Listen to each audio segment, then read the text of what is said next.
Hello and welcome to This Week in Dearborn. I'm Mayor Jack O'Reilly and I'm here with David Dubensky, and we're going to talk about some very exciting things happening in our town. And of course, he's the person that's shepherding it. Well, welcome. Thank you. You having a good time? You came in and had all this right in front of you. How's it going? It's going really well. And as you know, I came in January, replacing Donna Inch as chairman of Ford Land, and it's a really exciting time to be chairman of Ford Land. Right. We've got so much going on. You know, of course, we've got the campus transformation project that gets sort of bigger every month. We've got Wagner Place and a variety of other projects. So having a wonderful time so far. Well, you're on a global scale too, so people out there watching may not realize this, but in addition to what you're doing here, obviously you're managing all of the properties that Ford has around the world. Absolutely. Yeah, Ford Land is a global organization. We've got offices in Europe that support our European operation. We got other offices in Asia Pacific supporting operations there, and South American offices as well. And Dearborn is our home, and it's our largest campus transformation project. As you know, we've got two primary campuses in Dearborn. We've got the World Headquarter campus, which is about 240 acres, and then we've got the Research and Engineering campus that's about 600 acres. Right. So our plan over the next 10 years is to take about 30,000 employees that we've got working in and around Dearborn and to consolidate them on those two primary campuses. Wow. And those campuses haven't been touched for probably 50, 60 years. Yeah. And so the infrastructure, the buildings are in need of dire repair. And so we're going to be taking buildings down, refurbishing buildings, redoing infrastructure that supports the buildings.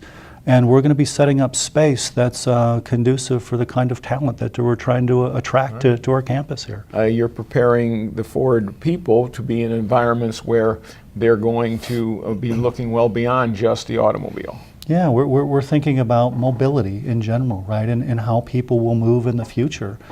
And that's our challenge, right? It's not just about making and engineering and producing automobiles, but it's thinking about how people will move from point A to point B in the future. And the car will be part of that process, but there will be other parts of that process as well. And I think through our mobility orientation now, we want to participate in more than just the vehicle itself. In our campuses, they're going to have multimodal transportation. So picture a campus where you might be able to get into an autonomous vehicle and move from one end to the other, or move from the World Headquarter campus to the R&E campus through some autonomous vehicle network. Picture bicycles and walking paths, and just anything you possibly can imagine is sort of what we're thinking about for the campuses. Well, and then of course we know Bill Ford is very committed to the environment. And when he redid the Rouge plant, which was extraordinary, it became the most friendly, environmentally friendly manufacturing facility in the world. So I'm sure that there's also that element that you're looking at. You're going to make sure that as you build this new facility or remodel it, that environment is a big issue. Oh, absolutely. Every building on our campus, the target for each building on the campus, minimum, is LEED Gold. We have one showpiece building that right now we're targeting it to be a living building, which is the highest standard in LEED. And essentially that is a self-sustaining kind of building. That's what we're targeting right now. That would be a learning and development center and something that would be sort of the focal point of the campus. And again, that's something that's really characteristic of Ford that we in town are very proud of, is that their commitment to the environment is real. So now we're looking at it. So we've got this facility, and as you said, you've got to figure out how to get people from here to there. You're going to have a lot of natural. You're going to restore or create some natural space in the campus. So what's that going to look like? What are we looking at in that? Well, I don't know if you've seen the corner of Southfield and Hubbard recently, but we're doing a sort of a test project there. Oh, okay. And we've got a pond there, or a retaining pond, or detention pond, I think it's technically called. We've got increased pathways through there. We've got increased forestation. It's all dirt right now, but in the spring you'll see a prairie grass coming up. So that's the kind of sustainable kind of landscape we're thinking about for the new campus as well. So we don't want miles and miles of turf grass that we just have to mow. We want something that's sustainable, that in areas that our employees can actually use for health and fitness. and something that looks really good as well. Yeah. Well, it's nice because, I mean, your employees always could go around there, but this is going to be much more functional.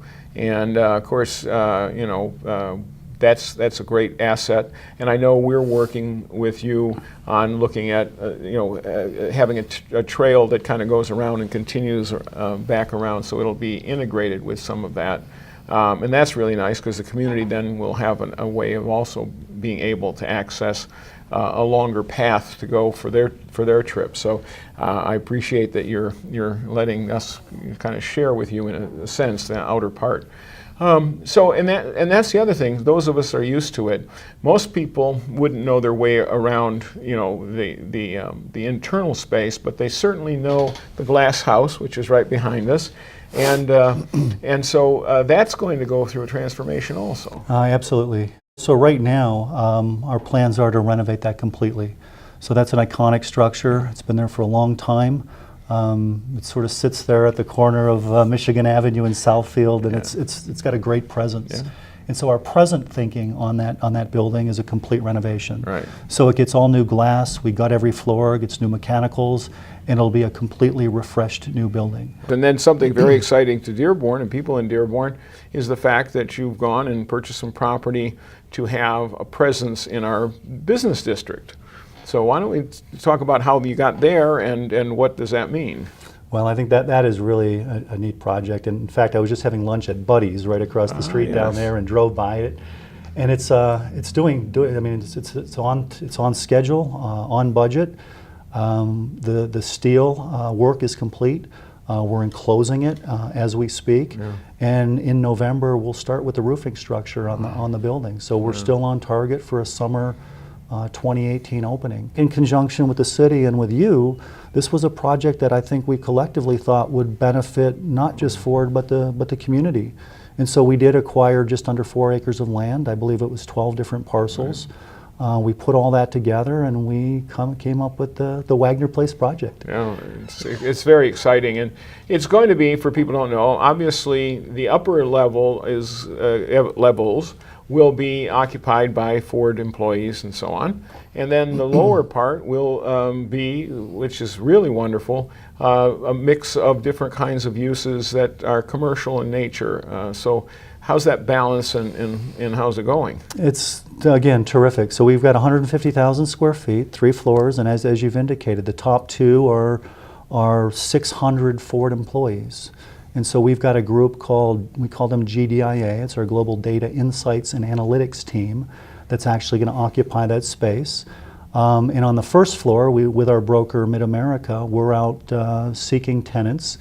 And the response so far is quite good. So I think we're going to be in a position, we don't have any announcements just yet, but I think we're going to be in a position to get the right balance of coffee shops or restaurants or workout facilities or offices, retail kind of shops on that first floor. Yeah. And so far we're very pleased with what we're seeing. So I think probably, you know, I'm not sure exactly when, but maybe the next several months we'll be in a position to make some announcements on who we're signing up for that first floor. Yeah. That's going to be great because it just enhances, and it, you know, we know that when you attract, I mean, if you attract more customers from further away, then that's going to create opportunities, and you'll have new investors and people coming in because they want to, you know, because there is the capacity then to really make it work. And you were at the event that the chamber had, and we supported, and you supported, and you know, trying to reach out to people who are consulting with businesses about where to go and, you know, what type of project might work in different places.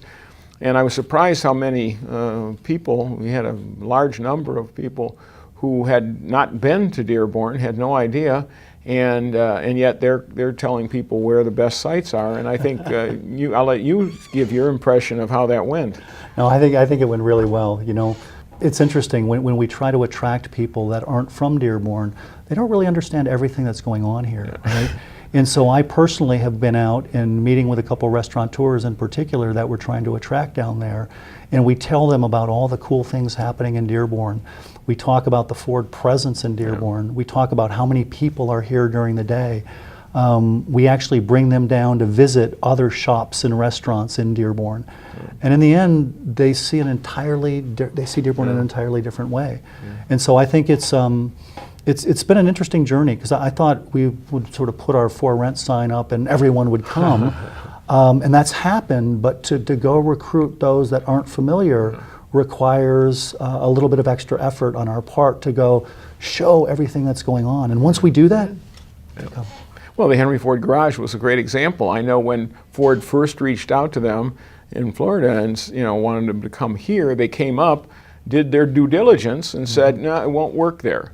And we knew what they were saying is the way that they traditionally look at data and the way they look at income and so on and so forth, it didn't seem to make sense for them.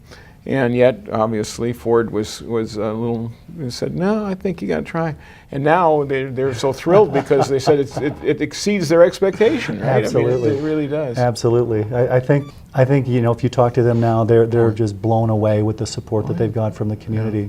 And in fact, even now, there's still waits over there from lunch to dinner time, and they just couldn't be happier. Yeah, they just said it's high performance. It's one of it's the highest performer they have. And absolutely. But you're right. It takes that introduction. It takes some education on what's actually happening here and how cool of a place this really is. And once you do that, they've come and they've done great. And I expect the same with the other shops and restaurants that we're recruiting. I just can't thank you enough for your coming on, particularly so people get a better sense of what's going on, global overall, and then of course just for your creative mind, because I've seen you in action where you're thinking ahead of the game in terms of what do we have to do, how do we get there, and I think that kind of leadership is going to make a great difference for our community, and so we're glad to have you aboard. Well, thank you so much, Mayor, and thank you for your continued support and Yeah. everything you do for us. It's a great partnership that we have, so thank you very much. Thank you.